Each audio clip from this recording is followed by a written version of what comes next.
ಬಂದಿರೋದು ಯಲಹಂಕ. ಇವಳಿಗೆ ಹುಟ್ಟು 6 ತಿಂಗಳಿಂದ ಹಿಂಗಾಗಿತ್ತು. ಕೈಯೆಲ್ಲ ಕೈ ಗಾಲ ಆಯ್ತು, ಹಿಂಗೆ ಗಾಯ ಆಗಿದ್ದಾವೆ. ಹೇಳ್ಕೊಂಡಿದ್ದೆ ಸ್ವಲ್ಪ ಚೆನ್ನಾಗಾಗಿತ್ತು. ಇವರು ವಿಡಿಯೋ ಮಾಡ್ತೀನಿ ಅಂತ ಹೇಳಿದ್ರು, ನಾನು ಬೇಡ ಅಂತ ಹೇಳಿದೆ.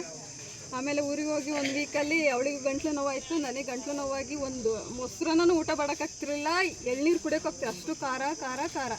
ಶುಕ್ರವಾರ ಸಂಜೆ ನಮ್ಮ ಮನೆಯಿಂದ ಫೋನ್ ಮಾಡಿ ದೇವರಿಂದ ಕಾಟ ಹೇಳ್ಕ ಮಂಗಳಾರತಿ ಮಾಡ್ತೀನಿ ಅಂತೇಳಿ ಶುಕ್ರವಾರ ಹೇಳ್ಕೊಂಡೆ ಪೂಜೆ ಮಾಡಿ, ನನಗೆ ಚೆನ್ನಾಗಾದ್ರೆ ಬಂದು ಮಂಗಳಾರತಿ ಮಾಡಿಸ್ಕೊಂಡು ಹೋಗ್ತೀನಿ ಅಂತ.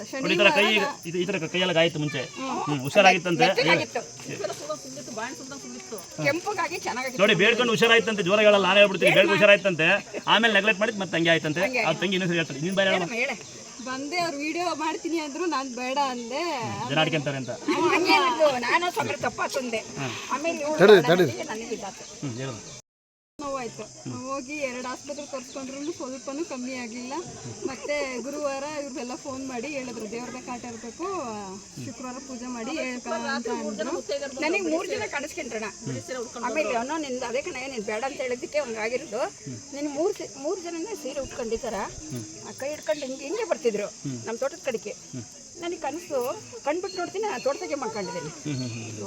ಆಮೇಲೆ ಅವಳಿಗೆ ಹೇಳಿದೆ, ಅಮ್ಮ ಅದೇ ಕಣಮ್ಮ ಪರಮೇಶ್ವರ ಇದೆ, ಅದೇ ಕಾಣಿಸ್ಕೊಂಡ್ಮೇಲೆ ಇವಳಿಗೆ ಆರಾಮ. ನೋಡಿ ಯಾರೇ ಆಗಲಿ ನೀವು ಬೇಡ್ಕೊಂತೀರಿ, ಇದು ಹೇಳಕ್ ಬರ್ತಿಲ್ಲ ಅವ್ರು ಹೇಳ್ಯಾರೆ, ಯಾರೇ ಬೇಕು ನೋಡಿ ಈ ಮಗು ಕಾಲು ಗಾಯೈತೆ, ನಾವೇನು ನೋಡಿ ನಾವು ಕಾಣಲ್ಲ, ನಾವು ಭೇದ ಕಾಣಲ್ಲ, ಇಲ್ಲಿ ಮುತ್ತು ಕೊಡುತ್ತೆ ಮಗಳು, ನೋಡಿ ಕೈ ಗಾಯ ಐತೆ, ಯಾರು ಮುಟ್ಟಲ್ಲ, ನೀವು ನಾಚ್ಕೊಂತೀವಿ, ನಾವೇ ನಾಚ್ಕೊಳಲ್ಲ. ನೋಡಿ ಕಾಲು ಗಾಯ ಐತಿ, ಕೈ ಐತಿ, ಇದು ಹುಷಾರಾಯ್ತಂತೆ ಬೇಡಿಕೆ ಮೇಲೆ. ಆಮೇಲೆ ನಾವು ಮನ್ಸಿಂಗ್ ಇರುತ್ತಲ್ಲ, ನಾನು ಅಹಂಕಾರ ಇರುತ್ತಲ್ಲ, ಆ ಅಹಂಕಾರ ನಾವು ಪಟ್ಟಾಗ ಅದು ಮತ್ತೆ ವಾಪಸ್ ಬರುತ್ತೆ. ಈ ದೇವರು ಆಡ್ಕೊಂಡಾರನ್ನ ಅಹಂಕಾರ ಮಾಡಿದಾರನ್ನ ಯಾರು ಬಿಟ್ಟಿಲ್ಲ. ದಯವಿಟ್ಟು ಯಾವುದೇ ಮಕ್ಳಿಗೆ ಹುಷಾರಾದ್ರೆ ಬಂದು ತಾಯಿ ಬಂದು ನೀವೇನು ದೇವ್ರಿಗೆ ಮರಿ ಕಡೆ ಕುರಿ ಕಡೆ ಬೇಡ, ನಿಮಗೆ ಒಂದು ದಿವಸ ಬಂದು ಬಾಕ ತೊಗೊಳ್ಬಿಡಿ, ತಾಯಿ ಅಂದ್ರೆ ಬಂದು ದೇವಸ್ಥಾನ ಬಾಕ ತೊಗೊಳ್ಬಿಡಿ, ಪುಣ್ಯ ಬರ್ತದೆ. ಕರೆಕ್ಟಾ?